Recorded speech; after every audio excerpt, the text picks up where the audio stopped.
Was tonight a test of patience, especially in the first half? Every game is a test of patience for me.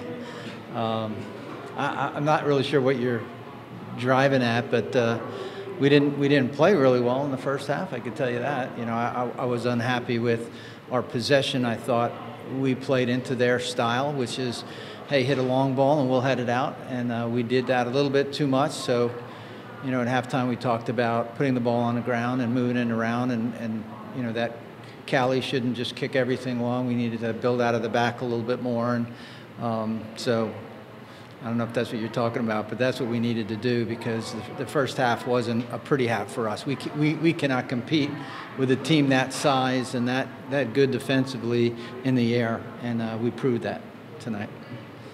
Another late equalizer, Malay giving up. Is it the same thing every time? Is it something different? Is there something that you can point to going forward? No, you know, it's not the same thing every time. It's, you know, there's been a couple of set pieces. This one they got behind us. I mean, you know, you give up one goal a game, which we've been doing, and then, you know, mix a shutout in there. Actually, the second half of the season has been really strong for us defensively. So, you know, it's a tough game to shut out a team that's the #1 team in the, you know, in the country right now in the USL. So I thought we did really well defensively, and we did make a mistake and back on that, and it cost us. But I thought we had the better of the play most of the second half. So I'm proud of the guys. You know, that's a good team out there. We battled well. We knew we only, you know, you want 6 points this week and next week, but we knew if we got 4, we'd get through. And so once they, you know, scored against us, we definitely had to be a little safer in the back now after that. And they scored the 82nd minute or something like that. So again, I'm proud of the guys working hard, defending well together, and overall, I think, you know, pretty fair result. But I think with a couple of good scoring opportunities that we had in the second half, it would have been nice to sneak one in. I thought we had some real good opportunities. So is there a sense that this result was good enough, even though it makes the Harrisburg game a bit of a must-win? No, I don't think we felt it was good enough when you're up. You know, I mean, when you look back on it, yeah, it's good enough. But when you're up 1-0, and especially when we had control of most of the second half, is when we needed to be a little bit smarter, I think, and kill the game out. I mean, we definitely had possession, and we had many opportunities, you know, putting guys through. Pasher got through, and Miro had a couple of shots, and Kevin Kerr got through. He passed it instead of shooting, and you know, there's many opportunities for us. If we stick one, you know, and the keeper made an unbelievable save on Robbie's free kick there. That's from our angle. That's in the corner, and he did it. He made a couple of good saves. So I think we had, you know, I think we had the second half, and I think we had the game, but we needed to score another one. You never feel comfortable 1-0. And with Levo, was that just kind of classic Levo? If you got more attack and you scored the goal, it seems like everybody followed suit. Yeah, I think it just gives you life, you know, and then we kept a lot of pressure on them. They had a hard time coming out of the back once we scored, and that gave us quite a few opportunities in the next 10 or 12 minutes. But again, you know, we haven't really capitalized them in the second half of the season on opportunities. First half, it seems like everything Robbie shot went in, and now you know, guys are double and triple teaming him, so he's having a hard time. But overall, again, I thought we had some really, really good opportunities, and thought we should have gone up 2-0 and put the game away. Mark, still had a few substitutions to use, some options on the bench. Did you ever, either with the 1-0 lead or after they equalized, were there any changes you were thinking of making? No, you know, we're trying to go a little bit more with our veteran players. We could have, you know, brought Stephen Okai, but you know, he's been struggling with a calf strain, so it's like, you know, probably not the game to put him in against, you know, a big, strong team like that late in the game. And yeah, no, you know, again, we felt like the team was playing well, and you know, you don't want to make changes. You want to take your veteran players out when they're playing well, and so we're going to stick with our veterans as long as we can. What did you see from Max Salute start up front in the 4-4-2?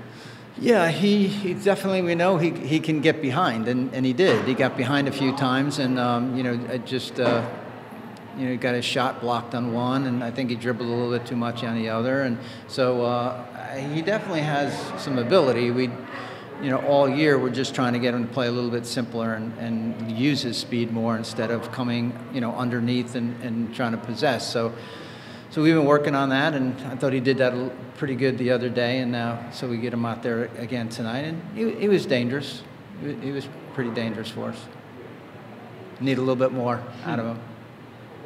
Follow-up question about Lebo. His maturation from the beginning of the season to now. What are your observations? Yeah, I mean, I saw him play 3 years ago at Lindsey Wilson, 3-4 years ago, and there was a number of pros. It was an exhibition game. There was a number of pros that came back and played, and he was the best player on the field. So, has he matured? I think it's more not matured as a player. I think he has assimilated into the team a little bit. He's been playing in South Africa the last couple of years. It's always a big change to come over here and get new teammates and try to play with new teammates. And then he had some injuries early in preseason, and nothing major, but just enough to not have his legs underneath him. And so he struggled in the beginning of the season, but I knew what we had in him. And so, you're just going to keep riding a guy like that and just get him fit. And I mean, that goal that's world-class goal. That's pretty special. And he can do that. And we know he's not a big goal scorer, but he's usually that guy that's going to be dangerous in passing, putting someone else in, or getting some shots himself. He's all over the field. So now his fitness level is way up, and that's when he shines. It seemed like right after you made the substitutions, things started to open up for you a little bit more offensively. Did you change the shape at the same time, or was it different players? Yeah, it was just a couple players. Actually, we started in a 4-4-2, and we didn't defend well in there. And one of the reasons is Lebo is so mobile and all over the place that it ends up Danny being the only midfielder sitting in there. And so we pulled back Kevin and gave us two holding there, and then that solidified our defense. And then Robbie, put the Lebo underneath the striker, underneath Vinny, where Lebo is his best position. So we moved him up there, and then I think that settled us defensively, and it changed our attack a little bit as well. So that was no. And then in the second half, when we made subs, we didn't change the system. After that, we just stuck with a 4-3-3. Thank you. Appreciate your support all year. Try to get one for.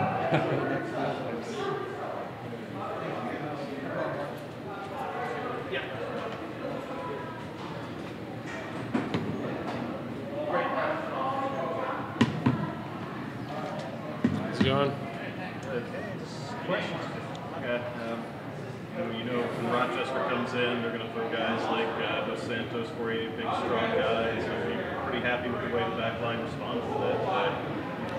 I guess, yeah. It was good. It was a good result, so to say. We still gave up a goal in the last 10 minutes of the game, which seems to be the story this season. They're in first place. Sure, it's a good team, but at this point of the season, we can't concede goals like that. It's a mental lapse by. I got to go back and look at it, but it's a mental lapse by probably all of us out there for a split second. And against a team like that, you can't do that, especially up 1-0, scoring the goal that we did. We're in the driver's seat there. We have to close out games. Does it put more pressure on the Harrisburg game, the fact that you kind of have to win it, I guess, to get a good spot? Yeah, that game was always going to be a must-win for the most part. But yeah, I think we have to win now to get in the playoffs, correct? So. Given the first 3 times we've played them, it's going to be a crazy game, and it's, we just got to fight in battle and come out the win there. Can you find any common thread? I know a lot of the late goals you've given up are different, but is there anything mentality-wise, anything at all that you can find that you might want to change? I don't know. I think it's just a mental lapse. Wherever it is on the field, it's got to be somewhere. It's just a matter of a 1, 2, 3, 4 guys turn off for any split second, and like you said, it's kind of been like that all year. So I don't think you can really pinpoint to one thing. It was a good play by them, I'm sure, and they have good players. They're not in first place, and 1 loss for no reason. So, but when it comes down to it, it's on us to close out those games. Apart from the fact that you've given up the late goals, this stretch has been a pretty good defensive stretch. It's really been 1 goal allowed a game for basically the last month. So, do you feel that there have been some pretty strong improvements over, the high-scoring games back in May? Yeah, I mean a little bit. We've kind of gone up and down. In the beginning of the season, we started off and we were letting goals in. We were just giving them away for the heck of it, So, and then I thought we went through kind of a second part of that season where we weren't giving up goals and we got some shutouts. I think it was Toronto on the road was one win. I think it kind of was right along that stretch and we were playing well. And then we came back and we started conceding some goals again. And like you said, we're back to kind of locking things up. Last week was a good result for us on the road, down a guy, getting all the guys battling behind the ball. So yeah, I mean, you don't want to give up any goals, but I mean, I guess one, if we're scoring, we'll take it. Tonight, you guys were defending at the end there with the SEAL Army and behind you, and they were here all season long, and all the fans. Maybe some words about the fan support as the season went on. Yeah, they've been great. I mean, SEAL Army's been out every game through the highs and lows, and you really appreciate those fans because no matter what the weather, it doesn't matter if it's a Wednesday night game, midweek, they'll be here, and it's important for us as players to appreciate them, and we do. We know that they have the option not to come out, especially when the team isn't doing so hot. So it's a big thank you to them, and I know all the guys on the team really appreciate their support all year long. Thanks, guys. Thanks.